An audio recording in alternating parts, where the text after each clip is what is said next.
Hola, ¿qué tal? Si estás en el mundo de la ingeniería, probablemente te apasiona diseñar, construir sistemas, optimizar procesos.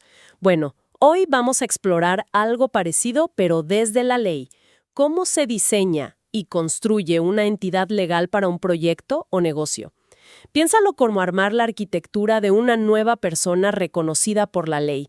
Suena un poco abstracto, ¿no? Pero fundamental. Imagina que te juntas con colegas para un proyecto paralelo.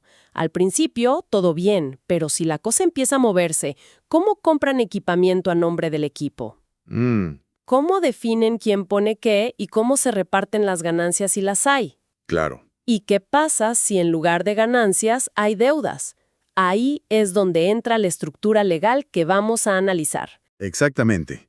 Nos vamos a centrar en las sociedades. Bueno, según la legislación argentina, principalmente la Ley General de Sociedades, la 19550, con las actualizaciones importantes que trajo el Código Civil y Comercial.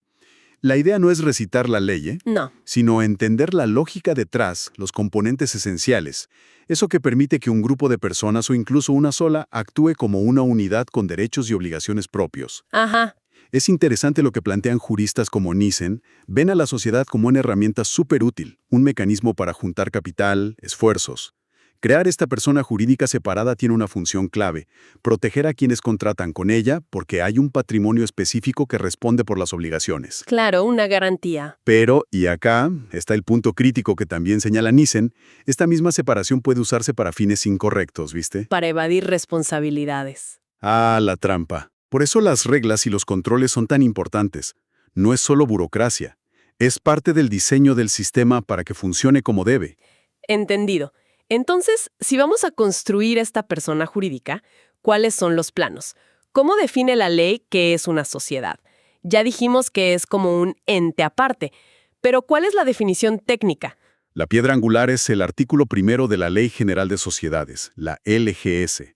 Dice, habrá sociedad si una o más personas, en forma organizada, conforme a uno de los tipos previstos en esta ley, se obligan a realizar aportes para aplicarlos a la producción o intercambio de bienes o servicios, participando de los beneficios y soportando las pérdidas. Bien, conciso. Y de ahí se desprenden dos puntos clave de entrada. Primero, lo de una o más personas. Rompe con la idea histórica de que sí o sí se necesitaban dos. Ahora existe la sociedad anónima unipersonal, la SAU, que puede ser creada por una sola persona. Ah, mira vos. Segundo, una SAU no puede ser la única socia fundadora de otra SAU. Es una limitación para evitar, digamos, estructuras demasiado encadenadas. Vale, esa definición parece el resumen ejecutivo del proyecto. Si la desglosamos, ¿cuáles serían los requerimientos funcionales indispensables? Mencionaste 5, ¿no? Correcto. Son como los pilares sobre los que se asienta la estructura. El primero, una o más personas. Antes era sí o sí plural, ahora puede ser uno solo, pero solo bajo el modelo SAU. Correcto. Exacto. La regla general sigue siendo la pluralidad, mínimo 2, pero se introdujo esa excepción específica, la sociedad anónima unipersonal. Es una opción más en la librería de estructuras disponibles, digamos. Segundo, forma organizada conforme a uno de los tipos previstos. Esto suena a que no podemos inventar nuestra propia estructura desde cero, ¿verdad? Es como tener que elegir un framework o protocolo estándar, lo que se llama tipicidad. Precisamente. La ley ofrece un catálogo cerrado de tipos sociales, sociedad colectiva, SC, sociedad de responsabilidad limitada, SRL, sociedad anónima, SA, entre otras. Tienes que elegir uno de esos moldes. Si armas algo pero no encaja perfectamente en un tipo o le faltan requisitos formales, bueno, no es que se invalida automáticamente, Ah, ok. ¿Y entonces? pero cae en un régimen diferente, el de la sección 4 de la ley, que tiene reglas distintas, sobre todo en cuanto a la responsabilidad de los socios y cómo el acuerdo afecta a terceros. Es una especie de modo de compatibilidad ponerle, con menos garantías. Entendido. Tercero, obligación de realizar aportes. Esto es básicamente el capital semilla o los recursos iniciales del sistema, ¿no? Tal cual. ¿Qué tipo de recursos se pueden aportar? ¿Solo dinero? No, para nada. Los aportes forman el capital social, que es esencial. Puede ser dinero, sí, pero también, bueno, también pueden ser bienes. Maquinaria, un local, computadoras, lo que sea. Bienes muebles o inmuebles. ¿Algo más? También derechos, como una patente de software, una marca registrada, o incluso créditos que uno tenga a cobrar. En algunos tipos sociales hasta se puede aportar el conocimiento técnico, el know-how o el trabajo personal. Aunque esto tiene reglas específicas, ojo, y no siempre cuenta para formar el capital inicial de la misma manera que el dinero o los bienes. Cuarto, aplicarlos a la producción o intercambio de bienes o servicios. Este es el famoso objeto social. Imagino que tiene que ser claro. No vale poner hacer cosas geniales con tecnología. Definitivamente no. Debe ser preciso y determinado.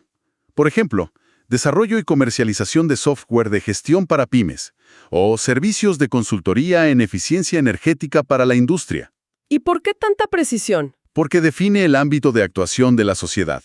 Los administradores, en principio, solo pueden obligar a la sociedad en actos relacionados con ese objeto. Es una forma de acotar el riesgo y dar previsibilidad. ¿Y el quinto? Participando de los beneficios y soportando las pérdidas.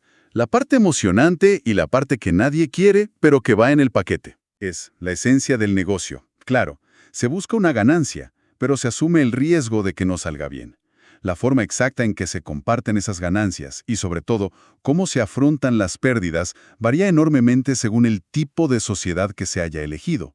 Y esto nos conecta directamente con una de las consecuencias más importantes de construir esta entidad. ¿Te refieres a esa idea de que la sociedad es alguien distinto a los socios? No, la personalidad jurídica diferenciada. ¿Cómo funciona eso en la práctica? ¿Es como una máquina virtual separada del host? Excelente analogía. Sí, el artículo 2 de la LGS lo establece. La sociedad es un sujeto de derecho. Una vez inscrita, la ley la considera una entidad separada, con su propio hardware y software legal, por decirlo así. O sea, tiene su propio quit, su propia cuenta bancaria, sus propias deudas. Exactamente. Tiene sus propios atributos. Un nombre de razón social o denominación social, un domicilio legal, un patrimonio propio. O sea, los bienes son de la sociedad. Exacto. No de los socios personalmente. Y capacidad para actuar en derecho, comprar, vender, contratar, aunque limitada por su objeto social, como dijimos. Entendido. Y la consecuencia práctica más relevante es la separación patrimonial. Es como tener dos contenedores distintos, uno con los bienes y deudas de la sociedad y otro con los bienes y deudas personales de cada socio. Si Juan y María crean Tecnosoluciones SRL y compran servidores, esos servidores son de Tecnosoluciones SRL. Ajá. Si Juan tiene un auto a su nombre, ese auto es de Juan, no de la SRL. Lo que significa que si Tecnosoluciones SRL te debe plata a un proveedor, El proveedor tiene que reclamarle a Tecnosoluciones SRL y buscar cobrar de los bienes de la SRL, los servidores, la cuenta bancaria de la SRL, etc. En principio, no puede ir contra el auto personal de Juan. claro. Y viceversa, si Juan tiene una deuda personal, su acreedor no podría embargar los servidores de la SRL. Ahora, Hay un pero. el grado de impermeabilidad de esa separación varía mucho, y ahí entramos en la clasificación principal de las sociedades. Claro, porque no todos los contenedores son igual de resistentes, ¿no? Mencionaste que la responsabilidad de los socios es el gran divisor de aguas. Es el criterio fundamental. Podemos agruparlas en 3 grandes familias según cuánto arriesgan los socios su patrimonio personal, más allá de lo que pusieron en la sociedad.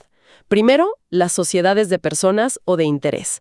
Acá lo importa es quién es el socio, la confianza.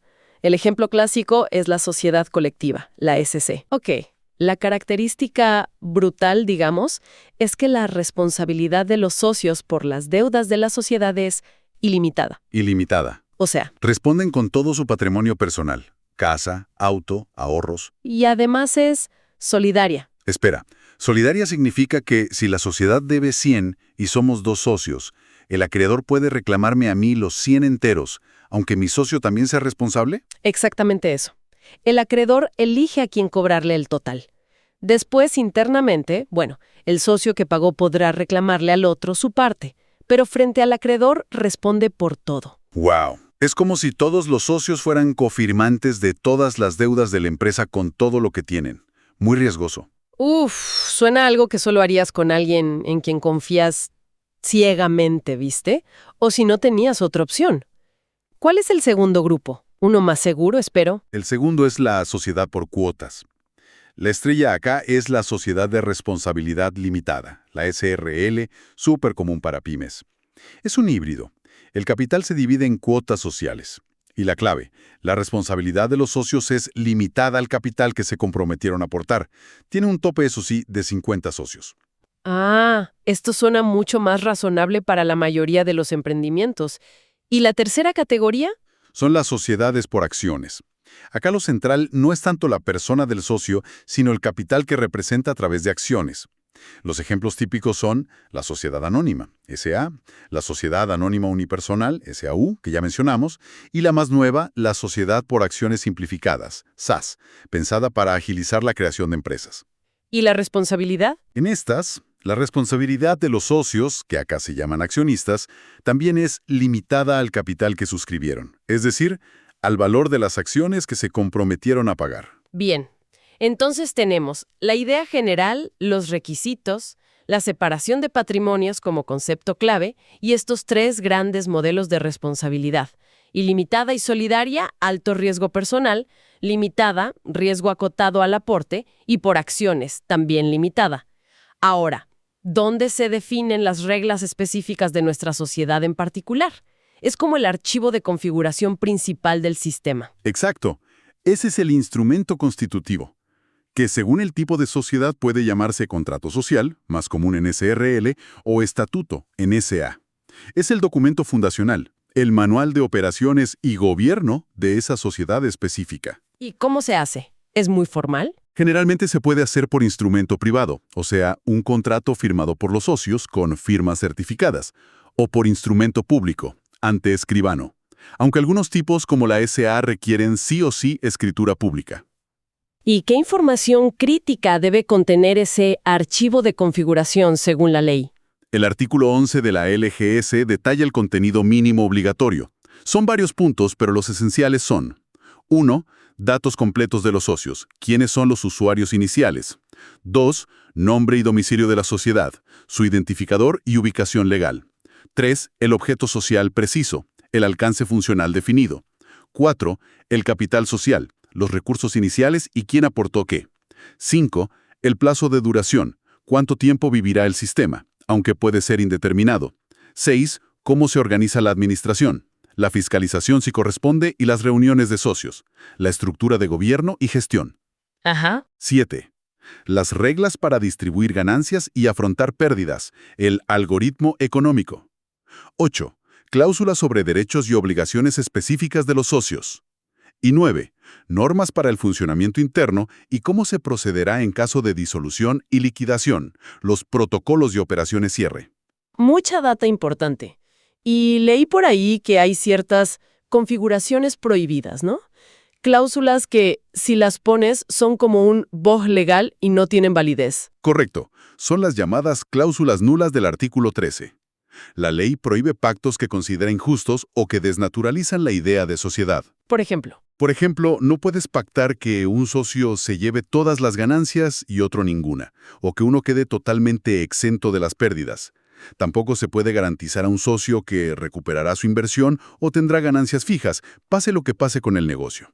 Son como validaciones automáticas del sistema para evitar configuraciones abusivas. hablemos un segundo de los actores principales. Los socios. Más allá de poner la plata o los bienes, ¿qué se espera de ellos y qué pueden esperar? Lo básico es que tengan capacidad legal para obligarse. Sus obligaciones principales son cumplir con el aporte prometido, actuar con lealtad hacia la sociedad, Lealtad. ¿Cómo sería eso? no competirle deslealmente, por ejemplo, y claro, hacerse cargo de las pérdidas según corresponda a su tipo social.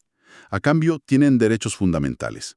El derecho a obtener información sobre cómo va la empresa, a participar y votar en las decisiones importantes, El voto. a recibir dividendos cuando hay ganancias distribuibles y a obtener su parte del patrimonio si la sociedad se liquida y queda un remanente. ¿Alguna regla particular sobre quién puede ser socio? ¿Puedo asociarme con mi cónyuge, por ejemplo? Sí, los cónyuges pueden ser socios entre sí en cualquier tipo social sin problema. Un caso especial interesante es el de los herederos menores de edad o personas con capacidad restringida. Si heredan participación en una sociedad donde la responsabilidad es ilimitada, como una SC, la ley ART 28 exige que esa sociedad se transforme en una de responsabilidad limitada, SRL, SA, para proteger el patrimonio del heredero. Ah, una protección. Es una medida de protección legal, sí. Volvamos a la responsabilidad, que parece ser el punto donde más cuidado hay que tener al elegir la estructura.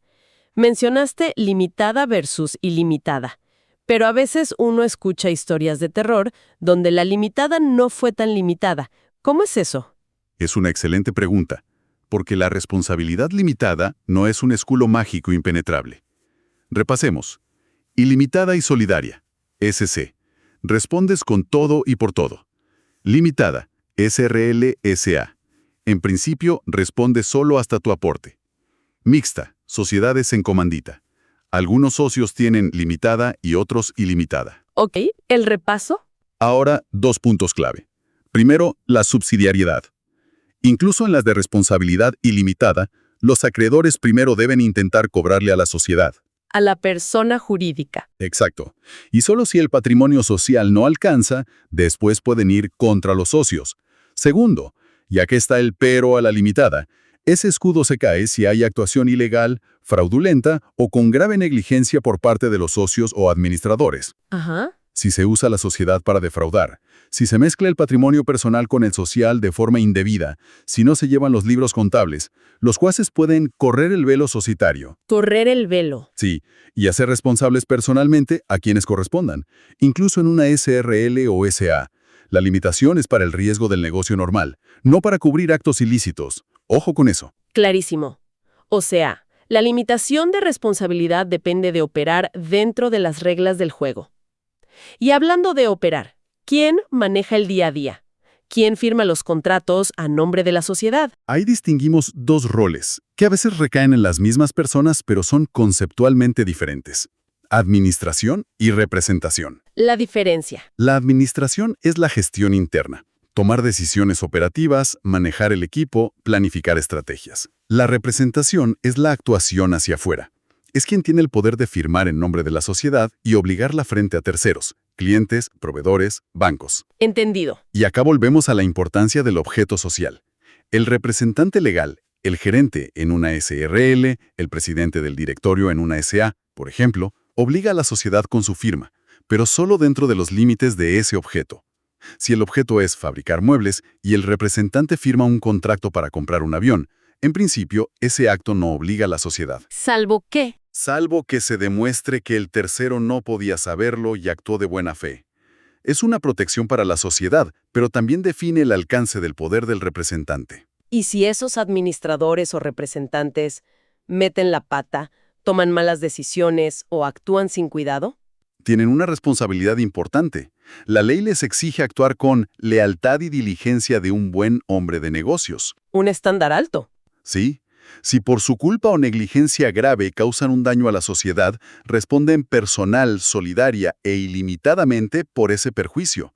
No es un rol para tomar a la ligera. Bien, hemos construido la sociedad, la hemos puesto a funcionar, pero a veces los ciclos terminan.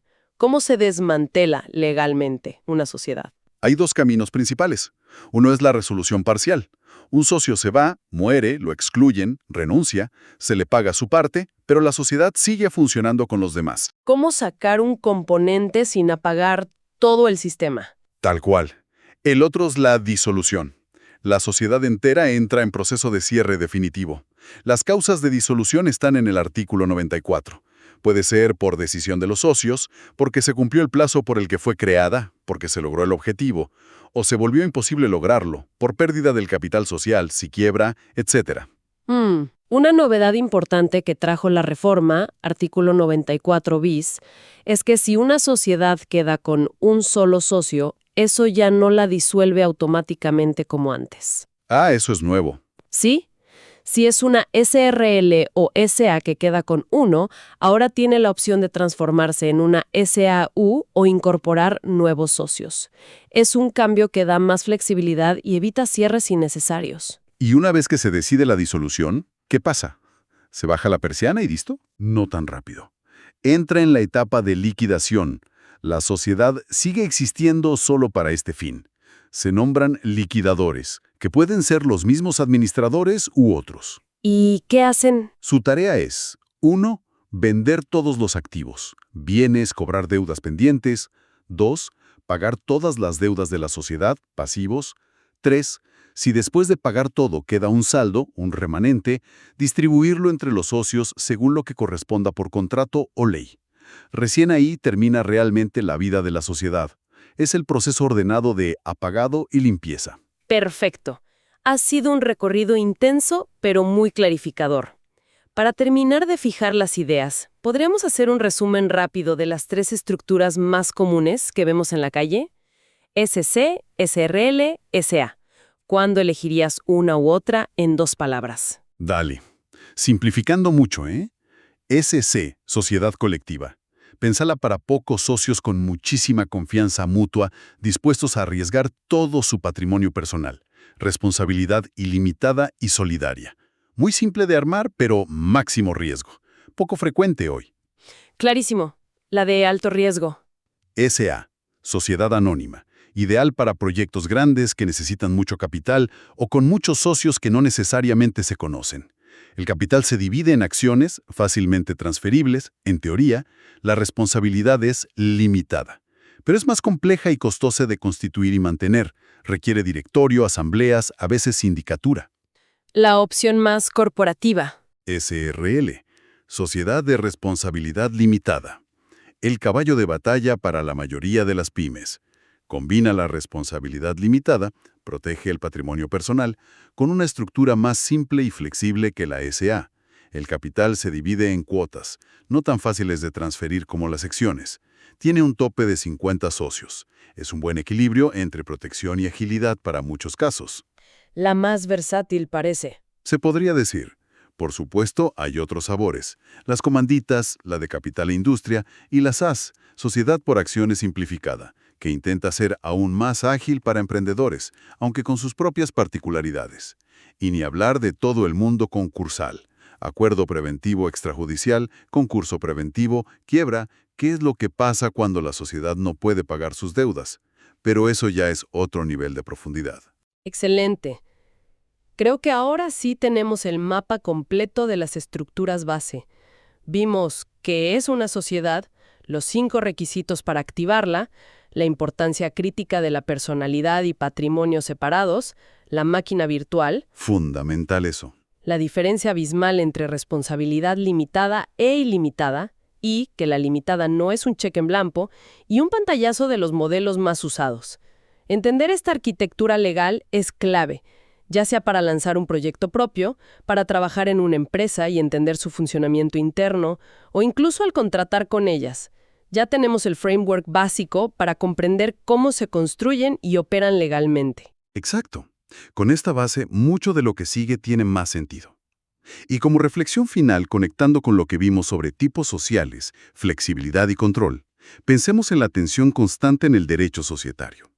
Por un lado, la necesidad de agilidad, de facilitar la creación y operación de negocios, como buscan la sección IBE o la SAS.